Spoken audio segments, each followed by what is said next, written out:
In this video, I break down and review Kawasaki's last generation KX250, whether it was a good bike or one that was only left desirable by true hardcore Kawasaki fans.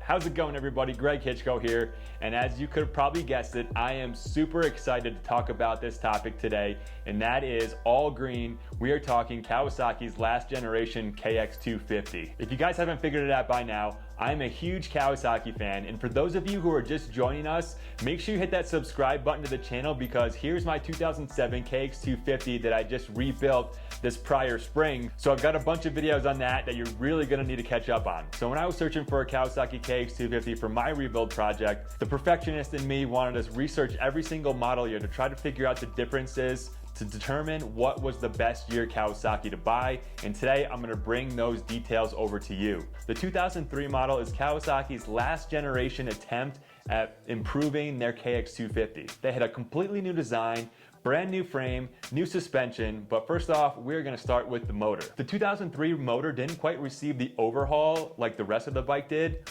In 2003, Kawasaki put a lot of effort into their KX125, which meant that the KX250 didn't quite see the same changes that the KX125 saw, but the engineers still made a bunch of changes to that 2003 motor. So here are a few changes to note. The cylinder received a new chrome composite cylinder plated bore. So this new high quality surface inside the cylinder bore was considered to have a new straighter top edge for the exhaust ports. Combine that with exhaust port changes, this motor was considered to have improved mid-range power without sacrificing its top-end high RPM charge, quote unquote. They remapped the ignition for better throttle response, and they also moved the CDI box from in the air box underneath the seat to in front of the bike, in front of the steering stem head, right behind the number plate, so they just made it easier to get to. It received a lighter crank as well as new crank bearings to increase the reliability, and the transmission also saw a new ratchet style gear shift mechanism, which was supposed to increase the precision and smooth out the shifting. So the really big change that Kawasaki made in 2003 was to their frame. Kawasaki dubbed it their new generation perimeter frame, NGPF. Yep, I got that right. So Kawasaki pretty much chopped out the square edges on the old 2000 and 2002 frame. What they did was make sleeker and smoother lines to help narrow out the frame in between the middle of your legs. The swing arm also changed for the 2003 model to a hydroform swing arm. That was said to be lighter, have improved balance, which was supposed to contribute to a sharper handling bite. All right, so let's move on to the suspension. In 2003, Kawasaki stuck with their 48mm fork, but instead of the old bladder style design, they moved to a bumper style design. This suspension had a plusher feel, but still felt soft to the faster riders. Their KYB shock was a new shock as well in 2003, but what they did was they moved the high compression adjuster on the shock. Kawasaki said that it was a little bit easier to tune for the general population and made it less confusing on those types of riders. The bike also had a new unitrack linkage system as well, where the pull rods were designed to reduce the ride height of the bike by 10mm, and overall this just helped improve traction of the rear end. A couple other things to note on the 2003 model: they moved to 25mm triple clamps, and then they also moved to an all-in-one new rear master cylinder brake design. So overall, the 2003 model was definitely leaps and bounds better than the 2000 to 2002 models. It wasn't considered a class leader, but in the right hands, this bike had a ton of potential. So moving on to the 2004 model, it still had a pretty similar motor to the 2003. They reshaped the combustion chamber on it, which resulted in a higher compression. They also revived the exhaust and intake ports, as well as reshaped their Kips valve. These slight improvements of the 04 model did make it better compared to the 2003. This motor was considered to have great bottom to mid-range power, but it definitely signed up too early on top compared to its competition. Kawasaki stuck with that same 48mm bumper style fork. They redesigned it with something called a semi-sealed cartridge fork, which was still a decent fork, but it was still a little bit soft for your faster riders on the circuit. So for the shock and linkage, the shock didn't change that much in 2004, but the linkage changed completely for this model, moving over to a design that of which was found on the Yamaha. The linkage was now anchored on the swing arm to help reduce that front and back movement of the shock. And what this ultimately did was help smooth out and make the acceleration of the bike way more stable. So overall, this 2004 KX250 handled pretty well. However, it still wasn't quite as nimble as the RM250, as stable as the YZ250, or maybe as comfortable as the CR250. So moving on to the 2005 model, this is where things get interesting, guys, because the 2005 model looks deceivingly similar to the 2003 and 2004 model. A trained eye and Kawasaki fans can usually spot the differences pretty quick, but if you weren't familiar with the bike, these bikes pretty much looked identical to each other. The 2005 model received a brand new motor from top to bottom, and it also received a totally new frame which shared nothing with the prior two models. So to start with the engine first again, the top end was completely redesigned. They made changes to the Kips valve to help broaden the power across the entire range, and the motor received a new water pump design which was supposed to increase circulation, and when you can have increased circulation of the coolant, it helps keep the motor cooler and helps increase the power across the entire range. With this completely redesigned motor, Kawasaki still did not hit it out of the park, and they actually struggled with the bottom end of the motor compared to prior years. So this motor struggled with bottom end power, had a brutal mid-range hit, but also pulled really strong on the top. You basically just had to hammer this motor in the mid-range and shift another gear and just let it scream up top to get anything out of it. This frame was considered to be lighter and narrower again.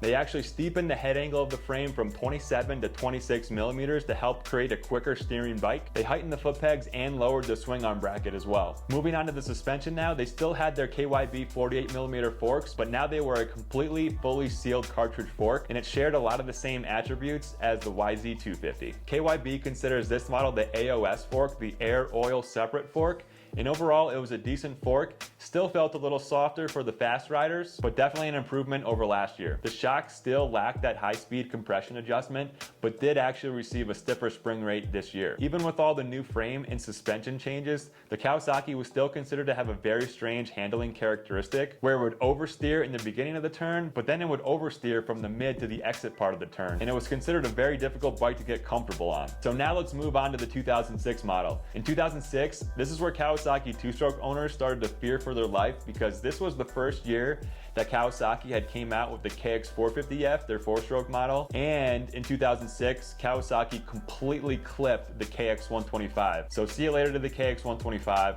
Would the KX250 receive any changes? Well, let's go ahead and see.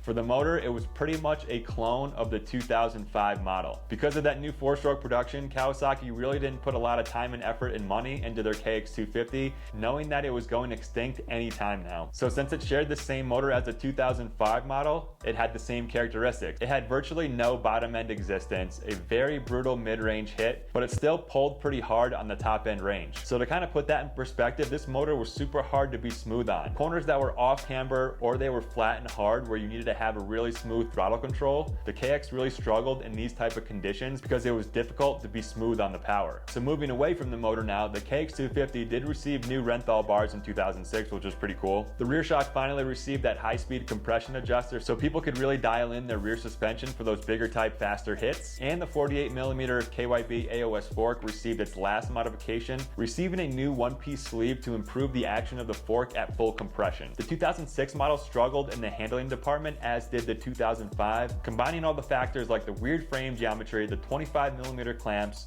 and the linkage design. This bike had a really stink bug effect where it was super high in the rear. Again, like the 2005, it oversteered at the beginning of the quarter, but then understeered at the exit. Riders of the 2006 KX250 were often found switching out triple clamps and purchasing a longer linkage arm to help smooth out the cornering of this bike. And finally, guys, we come to the 2007 KX250, and I consider it lucky that the KX was able to squeak out another year while Kawasaki was full in four-stroke production by this time. There's really not too much to say about the 2007 KX250 other than it receiving graphics in the seat cover. It was pretty much a clone of the 2006 model, still plagued by those motor and handling issues of the 2006 and 2005. But guys, here it is. It's time to honestly hash it out. Was Kawasaki's last generation KX250 really that bad of a bike?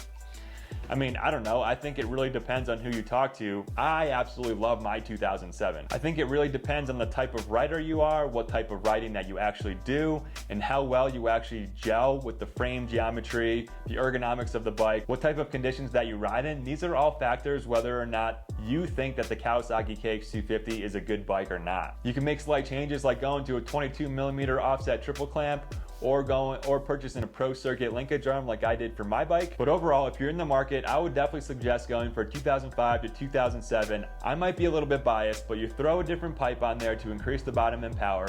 You throw some 22mm offset triple clamps on, get the longer pro circuit link like I did, revalve and respring the suspension for your weight and what type of riding that you do, and this bike will be an absolute stunner for you. But that's just my opinion. I want to know what you guys think about Kawasaki's last generation KX250. Do you think it's a good bike? Would you want to ride one of these, or do you just want to push it off a cliff and you go off into the sunset and ride your Yamaha, Suzuki, or Honda? Let me know in the comments below. But as you guys know, I've purchased all of the last gen two-stroke models from this era.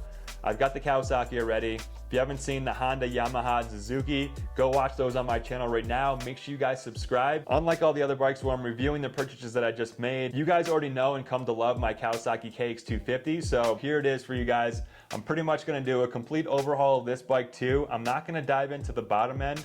What I am gonna do though is throw a new top end in it. It's still gonna have that Electron on for the shootout. I may or may not powder coat the frame. If you guys think I should leave the frame green or powder coat it a different color, let me know below, because I'm not sure what I wanna do yet. But this bike's gonna receive new plastics, new graphics, new seat cover. It's gonna have a completely new look, new tires, chain sprockets. It's still gonna have that pro circuit pipe. I have a little dent in it from when that dude landed on me at Kauai Creek. So I gotta figure out how to get that out and kind of straighten it back out. But this Chevy Trucks edition is gonna be looking completely different from what you see now. This is gonna be the last one that I dive into, guys, and refresh. But also, guys, if you haven't heard, along with the other 3 bikes in the shootout, the Honda, Yamaha, Suzuki, and this Kawasaki that you're looking at, I am going to be giving these bikes away at the end of the contest. Guys, you're gonna wanna be subscribed to my YouTube channel and follow me on Instagram. Those are gonna be the first 2 rules anyway in order to get entered in to win these bikes. So make sure you do that now. But for now, guys, I've introed all the bikes for my Throwback Two Stroke garage build shootout. I need to start getting my hands dirty and diving into these bikes and doing some work, or else otherwise I'm not gonna hit my deadline with this project. So it's off to the garage I go, and I will see you guys in the next video.